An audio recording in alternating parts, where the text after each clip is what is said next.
Joining me now is the UFC flyweight contender who takes on Jussier Formiga at UFC 221 in Perth, Australia, coming up here February 10th. It is Ben Nguyen back on the program. Ben, how are you? Thanks for the time. I appreciate it.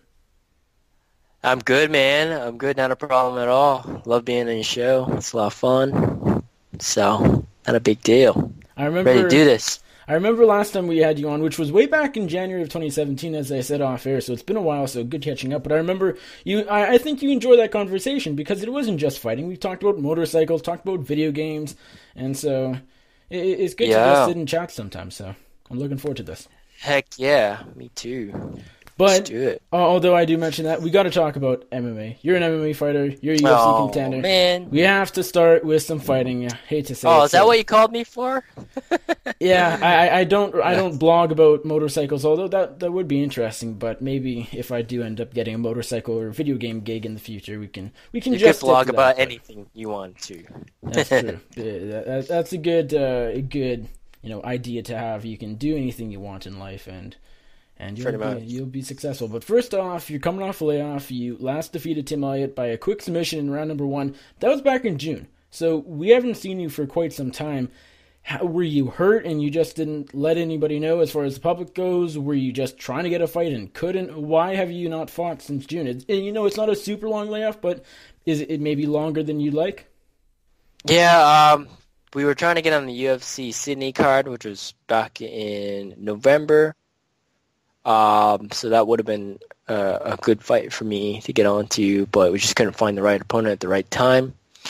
So, and then once UFC Sydney went by, it was UFC Perth just got announced, so we were pushing for that. And it just happened to be kind of like that in between stage. Should I go for this? Should I go for a fight now, or should I wait until UFC Perth? It's like, we'll wait for UFC Perth. Looks like good. It's gonna be a good card. Robert Whittaker was supposed to be on there. Unfortunately, he's not. But it's still gonna be a fun card. In your opinion, how much does that actually take away from the card? Whittaker, I mean, Romero versus Rockhold's a great fight, which is for the interim middleweight title, but it being in Perth, I feel like especially for the crowd, having Whittaker instead of Romero would have been quite a bit better. Oh yeah, 100%. Would have been Aussies, would have been the whole country of Australia fighting Luke Rockhold. We would have been on our feet for that one and stuff. But this is gonna be a good fight too. It's gonna be. I think it'll be exciting to watch for sure. Both guys are very good at what they do, and yeah, it's gonna be exciting. Now, during this little time off, dating back to June of last year, is there anything MMA-wise you've worked on more than other, or have you just gotten better as a well-rounded fighter? And also, have you done anything cool as far as outside of MMA goes? Did you go on a long motorcycle trip just because you haven't been on camp? Anything? As far as MMA wise, yeah, I've just working on specific things in the arts. So it's quite well-rounded camp. I suppose like the layoff that I had, just working on specific things, striking, specific things in Brazilian Jiu-Jitsu and wrestling. So it's just been working on a bit of everything, and it's kind of nice to have a layoff because you can work on things that aren't fight-driven. You don't have to train for a certain specific thing. You kind of just do whatever you want. And, for me, it was like working on things I needed to work on. So, yeah, it's been good. Cool. The thing with the layoff is you say it can be good at times just because you're able to sort of not have to prepare for one opponent and just work on what you're good at, what you're not great at the time, and get better. But also, I feel like you were riding a lot of momentum coming off that Tim Elliott win, just because I feel like a lot of people overlooked you in that one. You were the betting underdog, and you pull off a submission quick in round number 1. You had momentum behind you. You were really on a roll, a 2-fight winning streak. Good look after your first UFC loss against Smolka back in July of 2016. But then, do you think it sort of died a little bit with this layoff? And it's nothing against you. It's just sort of a shame that the UFC didn't book you sooner. I don't think so. I'm still number 8 in the rankings, and that's what a lot of people look at, is just the rankings, as crazy as they are. But I'm still number 8. I'm fighting the number 4 guy, Jussier Formiga, and it's gonna shoot me. This one's gonna shoot me to the top a lot faster. So I think it was worth it to wait it out and get the right fight. A lot of guys just rush into it and they get the wrong fight someone that isn't ranked. Sometimes they lose to them, and where do they end up? They end up further down to the bottom. They missed their chance. So I think it was just writing it out. The timing of fights is very important. So I think it was worth it to wait it out. Just to keep that sort of going off what you just said, was there an opponent the UFC wanted you to fight before Jussier Formiga? Was there someone you didn't like? Maybe they offered you an unranked fighter. Is that something that actually happened to you, or you just said wouldn't be advisable if it happened? No, I didn't get offered anybody really, and we're pushing for Jussier Formiga to fight him because everyone else is booked out. Everyone else is still booked out actually right now, and Jussier finally said yes, and we're gonna meet him in a week from now. Do you feel like going into this fight there's more pressure just because we haven't seen you in a while, or is there actually less pressure because he's number 4, you're number 8? You don't have a ton to lose. You have a little bit to lose because a setback's a setback, but you have more to gain than he does. So for because of that, is there less pressure, or is it sort of just all the same? For me, I think it's less pressure. Being the underdog, I really enjoy it. I feel like there's not as much to lose, as you said. But every fight for me is the biggest fight of my life. So my next fight is gonna be huge. This could determine if I get a title shot or not. So that's always in the back of my head. And so this fight's gonna be just as pressure as Tim Elliott. It's gonna be a tough fight, and I'm gonna power through it and get through it and beat him. I mean, is this sort of the perfect opponent where you stand right now in the UFC flyweight division? Is there anything you don't like about the fight, or is it perfect right now? To me, I think it's perfect, man. Like I feel like, after fighting Tim Elliott, he was kind of a wild card, didn't know what to expect as far as what he was going to throw at me. Jussier, most of his wins have been rear naked choke, taking people's back and choking them out. So we've been working a lot on just shutting that down and getting through that and beating him up. Now, there's a trend I see with a lot of important flyweight fights, and not flyweight fights between guys that are 1-0 or 0-1, but guys that have legit records that have been around for quite some time. They're always, I feel, whenever I look at a card, even on a fight night, they're always on the prelims. They're always in the middle of the prelims where not nearly as many people are going to see them. And although you're not in the middle, you versus Formiga is the first televised prelim for this card. And that might be understandable if this is the most stacked pay-per-view of all time. But let's be honest, it's not. It's not, Conor McGregor versus Nate Diaz. With Whitaker off of it, that doesn't help. You just don't have too many ranked guys on the card. Are you surprised by when you saw that you're on the prelims? Like, do you care? What are your thoughts on it? Yeah, I very much so cared about it. Like, I was really disappointed that they put us so far down on the card, and to see people, not ranked, above me, that only had like maybe 1 or 2 fights in the UFC. On the main card, it was just kind of like, why is that guy up there? Why am I down here? I'm fighting a ranked guy. We're both ranked. This could be a title contendership fight, and I kind of set a precedent for me, like saying that the UFC doesn't like the flyweights or something. They're trying to kill the division. That's been floating around in my head. So I don't know what they're trying to do. Well, do you feel like the UFC disrespects the entire division, not just you and Formiga, but the entire division? Demetrius, the best fighter on the planet, Yeah. on not on pay-per-view or in the co-main event or just not marketed properly. Do you feel like the entire flyweight division doesn't get the respect it deserves? Yeah, absolutely. Yeah, I feel like they bury us on the prelim cards all the time, and it's just it's kind of a slap in the face for me, especially to put two ranked guys on the prelim cards is I just don't understand it, I think I don't know. I don't know. Maybe they're trying to kill the division. Who knows? But well, I mean, the rumor had it that a couple of years ago Dana White, started going that route. So. Yeah, I remember that. Yeah, I remember that. But yeah, I don't know where they're gonna take it. I think that's the wrong move right now. Like right now, the UFC flyweight division is gonna blow up. I think with me coming up in the ranks. You got Sergio. He's putting on good fights as well. I just feel like I look at the bantamweight division.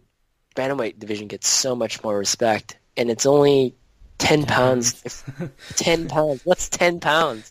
Like you pick up a weight. I agree. Away and be like, this is 10 pounds. This is the difference between me and a bantamweight fighter. So it's just, I don't know. I can't wrap my head around it. Yeah, I find it really bizarre how, as you said, there's a 10-pound difference, and it's like night and day as far as the respect goes. Mm-hmm. I don't get it. I mean, I kind of do because historically people don't care about flyweights, and that's nothing against the division. I mean, flyweights. Let's be honest. You guys are the most technical fighters in the UFC. I mean, usually the most fun to watch. You guys put on exciting fights because you don't really get tired, and no. So the UFC fans just aren't as intrigued. Yeah, well, as casual a lot of people fans, that is. Yeah. Well, that's the difference is there's the casual fans make up so much of the bulk, the population of the total fans. So there's casual fans that want to see the violence, they want to see the drama, and there's people like us. We like to see the technical side of fighting, but we're just a smaller number than the general public. Unfortunately, yeah. Not everyone can differentiate an armbar and a Kimura, but that's just the way the cookie crumbles, eh? Is there anything you can do about this? I mean, from the outside looking in, it doesn't seem like it. I mean, would you maybe you get the win over Formiga? Your leverage is high. You can speak up and not get outright cut because you're a good fighter. Would you want to go to the UFC and say, hey, like, what's up with this? And maybe not even say, I want to be on the main card, but just sort of question them and say, why? Like, what is the decision making here? Would you consider that, or are you ultimately going to stay kind of low? Just going to keep winning fights and do what I do, punch me in the face. So there's not much I can do. I feel like if I did speak, there wouldn't be much behind it. Be nice to pick the brain and see what's going on, but I don't think I'd go as far as like flying to Vegas and questioning the UFC, knocking down Dana White's office door. Yeah, hey Dana, what's going on with the flyweight division? Why are you putting us down on the prelims? It's a long flight. It's maybe not worth it. Yeah, probably not. Do you feel like you get the win over Formiga? Are you one away from a title shot? Could you get a title shot? Where are you in the division with the win over the number 4 ranked fighter? Well, I mean, Ray Borg fought Jussier Formiga, beat him, got the title shot. It could be that could be me. I could beat Jussier Formiga and get the title shot. But we never know. I might take another fight. We might have to see how this TJ versus DJ thing pans out. I know. What are your thoughts on that? Yeah, I think it's gonna be a freaking great fight. But is it fair? I don't think it's fair. But nowadays, like it's nothing's fair anymore. Like no one's getting. No, a lot of people aren't getting enough respect. You see it with Tony Ferguson and Khabib. Like no one knows what they're fighting for nowadays. Is it a Crazy times in the UFC. I know it's been a crazy couple of years. It has been. So most of this will be your 6th fight in the UFC. 5 of which have been in or will have been in Australia, where you live right now. You live in Brisbane for the past 5 or 6 years. Would you like to fight more often in the US, where you were born, or are you happy fighting down under, where you don't have to hop on a plane for hours on end? Oh man, I'm happy to fight in the US. Maybe New York or somewhere, maybe Canada. I heard Toronto's cool. It's cold, but Canada is nice. Yeah, it's cold. Maybe in the summer. Maybe, yeah. If it's in the winter, so I'll just say no to it. But I'll fight in Australia instead, where it's summer here. You'll be a company guy unless they ask you to fight in Canada in December. Yeah. That's where your boundary stops as far as taking fights. Yeah. Yeah. Video games. Let's talk a little video games. Last time I talked to you, your go-to games at the time were Battlefield 1 and Overwatch. Have you moved on? It seems like everybody moves on eventually. What are you playing right now? I'm playing PUBG. Probably heard of that. What is that? No, I actually haven't. What? PlayerUnknown's Battlegrounds. So it's that survival game that you start out with 100 players. And you all drop out of this plane over this island with nothing. You parachute down to the ground. You go into the buildings, and you start grabbing whatever you can find. Guns, weapons, armor and stuff. Like bulletproof vests, helmets, and it's pretty much last man standing. So that's interesting. That sounds fun. Yeah. So there'll be a circle that appears on the map. And you'll have to get into that circle, or else you start taking damage and you eventually die. And that circle gets smaller and smaller as time goes by, so it forces fights to happen. And it'll turn into like a really small. The last circle is like tiny. So it's like sometimes it'll end up like out in the middle of a field. Sometimes it'll be like in a city. And it's just it's a crazy survival game. So much strategy and so much adrenaline. It sounds ever so slightly like the Hunger Games. Yes. I guess that's what a lot of people compare it to.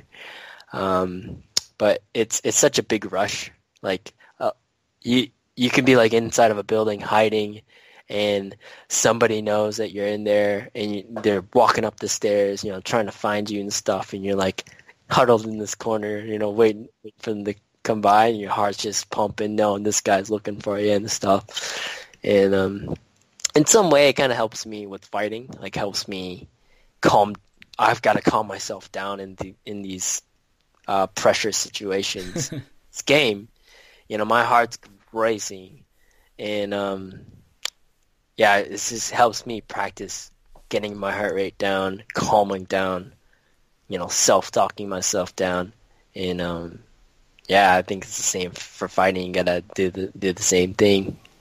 So it's helped me. People always say video games are good for nothing, but clearly you've proved that point wrong.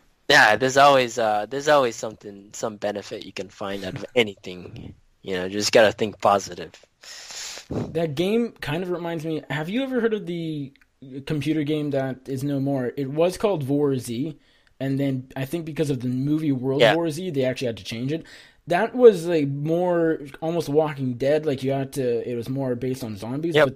But then it sort of turned into just killed other people, and so the sort of the point of the game sort of changed. But it sort of reminds me of that. Yeah, that's exactly where it kind of originated from. It kind of went from that game to another game. Forgot what it was called. Oh man, it's so bad.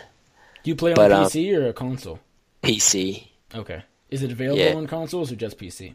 It's on Xbox now. Yeah, it just came out Xbox this month, January. Sorry, okay. And then I think they're moving on to PlayStation quite soon.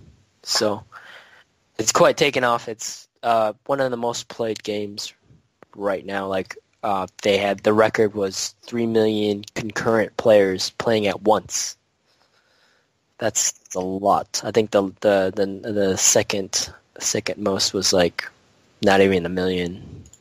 Did you ever get your Twitch stream up and running? Because I know when we talked last, you were getting a new part for it, or is getting something, and it was sort of on hold. Did you ever get that figured out? I'm gonna start streaming after this fight. We've just moved into a new house with a lot better internet.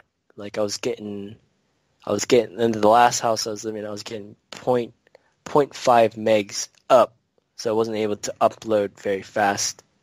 I don't know if you know anything about computer jargon or not, but like as a streamer, you probably know, like you know more than I do, but yeah, you need sufficient like big pipes to transfer all this data back and forth. So I just wasn't getting the right internet at the other house. So this house I'm getting a little bit better. I'm getting like twice that, triple that actually. So I assume you'll be streaming the game we just talked about. Oh yeah, heck yeah. So I've been playing a bunch with my friends back in America, my brother back in America, and yeah, it's been a lot of fun. Is it, again, just going to sort of be a hobby for now, or have you sort of changed your stance on making money from streaming? Yeah, I mean, I think if you go into it with a mindset of, I've got to make money off this to stream, I think it would get old for me. So I think if I did it, like, framed it it would become like a job. Do it, yeah, if it did, if it took off, but, like, I'm saying is, like, don't go into it like thinking you're gonna make money off it right away, because a lot of people don't. Yeah. And I think that would turn me off if that would happen. But if I did it just for fun, I think that would be a lot more fun for me. Like no pressure for me to make money or anything like that. Well, it's good because like you're doing it for fun, so it's a good way to pass time and interact with your fans. But it's kind of that, like it's building your brand, and now people don't just look at you as UFC flyweight contender. It's like, hey, this guy plays video games and I can watch him. With fighting, not the most popular sport, like not nearly as popular as like football or hockey, things like that. Mm-hmm. Building your brand, especially with fighter pay so low and standing out among the rest, building your brand is key. Yeah, huge. Yeah, for sure. And that's and after I'm done fighting, that's what I'm gonna be left with is my brand. And I've gotta I can't fight when I'm 50. I gotta make some kind of a living. So maybe that could be it, or just build my brand. And I could do anything with a big brand. You can go into clothing, whatever, perfume. Acting. We talked about that last time. Acting. No more gigs since the first one? I think I did do like a commercial shoot for. Okay. For when was that? Was it in November? No, it was September. I went to Vietnam. I did a commercial shoot for it's a soft drink company. They do like all kinds of. It's like Coca-Cola over there, pretty much. And that was just Vietnam based, I assume. Yeah. No, it was good. It was good to get exposure and my where my heritage is from. Right. I'm curious. How often, if ever, do you go back to Vietnam? Do you have family there still, or? Yeah. I got all my extended families over there. Okay. So my aunts, uncles, my cousins over there, so I go back like once a year. Cool. I find it incredible how you were born in the States, have family in Vietnam, because that's your heritage, and you live in Australia. Yeah. You're a man of many places. I know. It's just like, I don't know. Like, it's hard to represent just one country. I feel like that's why I come out with the neutral banner. I don't know if you noticed, but I don't come out with like a country themed Reebok outfit. I didn't actually notice that, but the Reebok and the UFC needs to hook you up with a custom-made 3-way flag, like the shape of one flag, but with 3 different like flags on it. That is actually a great idea. I think that will bring that up. See if they'll do that. Don't Next talk time. bad about the UFC disrespecting the flyweight division, or No, else no, that's a no. no-go. Yeah, absolutely, yeah. So I'm gonna keep that under wraps until I get the 3 flags in my Reebok uniform. Well, Ben, I know this was supposed to be a 10-minute interview. We went 15 minutes over, but Oh, hopefully UFC 3. I'm in the game now. you got it. I'm in the game. Oh, you're in the game. Nice. Were you in UFC 2? No. No, it wasn't. Okay, that's too bad. But Yeah, it's good that you're in this I'm in game. UFC 3 now. Yeah. So the UFC, do they give you a free copy? No, I haven't been contacted about it, but maybe when I fly over to Perth and I get there, maybe they'll have free copies they'll hand out to. Hopefully. So you haven't bought it yet. No. Are you going to? If you don't get a free copy, are you going to? Man, I don't know. It's $60. Yeah. You're I not don't in a know. video game every day. Yeah, I guess so. I guess I get it. Yeah. Well, I Ben, guess. thank you very much for the time. I really do appreciate it. Last question for you. February 10th, UFC 221, Perth, Australia, Jussier Formiga, number 4 in the world, is your opponent. How do you get the job done? How do I get the job done? Kick him in the head. Punch him in the head. Hit him in the head. That's it. Alrighty. There we go. Ben Nguyen. Thank you again. Really appreciate it. Before I let you go, remind my audience where they can find you on social media and anyone you'd like to thank or give a shout out to. The floor is yours. You can find me Instagram, Facebook, Twitter, all at the same handle. That's at Ben10MMA, at Ben10MMA. Yeah, follow me. Like my post. I'll comment back if you comment. Yeah, shout out to On It, my supplement sponsor. Good dudes. Fight Brain, my mental coach, Jeff Jordan. He's the man. I got to talk to him quite like right now. I'm late. Yeah. Astra Honda for giving me a car to drive. They're awesome. That's it.